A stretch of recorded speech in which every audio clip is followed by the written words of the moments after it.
बिस्मिल्लाहिर्रहमानिर्रहीम, अस्सलाम वालेकुम। कैसे हैं आप सब लोग। आज हम बनाएंगे एक बहुत ही मज़ेदार सा डेज़र्ट और इसे बनाना बहुत ही आसान है। इसमें फ्रूट्स का इस्तेमाल है और पुडिंग मिक्स का इस्तेमाल है, तो ज़रूर इस रेसिपी को ट्राई करके देखिएगा। रमज़ान में स्पेशली बहुत ही मज़ेदार बनेगी ये रेसिपी। तो इसे बनाने के लिए सबसे पहले हम लेंगे एक पुडिंग का साशे। ये आप अपनी मर्ज़ी से कोई से भी फ्लेवर में ले सकते हैं। मैंने वनीला फ्लेवर में ये लिया है और इसको 750 ml दूध में शामिल करना है।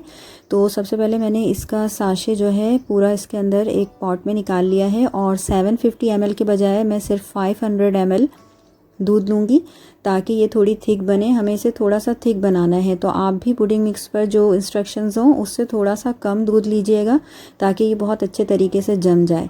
तो सबसे पहले हम इसको अच्छे तरीके से मिक्स कर लेंगे, डिज़ोल्व कर देंगे और उसके बाद हम इसे हल्की आंच पर पकाएंगे। कंटिन्यूअसली स्टर करते हुए पकाएंगे। थोड़ा सा इसमें टाइम लगेगा, तकरीबन 8 से 10 मिनट लगेंगे हल्की आंच पर इसे पकाते हुए आपको। और आप देखेंगे कि ये हल्के हल्के गाढ़ा होने लगेगा इस तरह से। जब ये इस तरह से गाढ़ा होने लगेगा तो इस टाइम भी हमें इसको थोड़ा सा और थिक करना है। आप कंसिस्टेंसी देख सकते हैं, मैंने इसे काफ़ी देर पकाया है। और इसके बाद ये जब इस तरह से गाढ़ा हो जाएगा तो उसके बाद हम चूल्हे की हीट को बंद कर देंगे और इस पुडिंग मिक्स को जो हमने बना लिया है एक तरफ रख लेंगे। आप इसे किसी भी तरह के मोल्ड में बना सकते हैं। मैंने यहाँ पर बंट पैन लिया है और ये तकरीबन 2 लीटर से थोड़ी सी कम इसकी कैपेसिटी है, काफ़ी बड़ा इसका साइज़ है। आप इस तरह का भी कोई मोल्ड ले सकते हैं। तो इसके अंदर मैंने क्लीन शीट लगा दी है, इसकी ज़रूरत नहीं है, लेकिन आप अगर ये लगा लेंगे तो पुडिंग बहुत ही आसानी के साथ बाहर आ जाएगी। तो अब हम इसके अंदर शामिल करेंगे कुछ फ्रूट्स। जो फ्रूट्स मैंने लिए हैं ये तमाम क्वार्टर कप के करीब हैं। आप अपनी मर्ज़ी से जो भी फ्रूट्स आपको पसंद हो ऐड कर सकते हैं और साथ ही आप जितनी भी इसकी मिक़दार चाहें अपने पैन के हिसाब से और पुडिंग मिक्स के हिसाब से ऐड कर सकते हैं। तो मैंने यहाँ पर अंगूर लिए हैं और स्ट्रॉबेरीज़ ली हैं, एक बनाना भी लिया है। इन तमाम को मैंने इस तरह से नीचे लगा दिया है। इसके बाद जो पुडिंग मिक्स है ये किसी हद तक ठंडा हो गया था, तो इसे भी ऐड कर देंगे हम।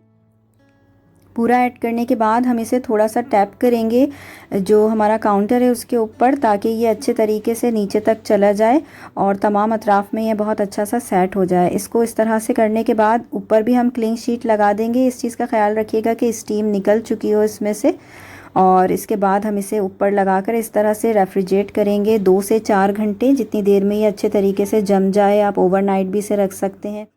और अब 4 घंटे हो चुके हैं। इसको कुछ भी नहीं करना है आपको, जो भी आपकी डिश है उसमें इसको पलट देना है और बहुत ही आराम से निकल जाएगा, क्योंकि हमने इसमें क्लीन शीट लगाई थी तो ये बहुत ही आराम से निकल गया था। सिर्फ आपको ऊपर से उसे उठाना होगा और ये इस तरह से आपकी पुडिंग बहुत अच्छी सी सेट हो चुकी होगी। इसको ऊपर से हम बादाम के जो स्लाइसेस होते हैं उससे इस तरह से डेकोरेट कर देंगे ताकि ये और अच्छा नज़र आए। अपनी मर्ज़ी से आप कोई से भी नट्स और सॉसेस भी ऐड कर सकते हैं, चॉकलेट सॉस ऐड कर सकते हैं। तो ज़रूर इस रेसिपी को ट्राई करके देखें इस रमज़ान में, और इफ़्तार पार्टीज़ में भी आप इसे बना सकते हैं। अपना ख्याल रखिएगा। अल्लाह हाफ़िज़।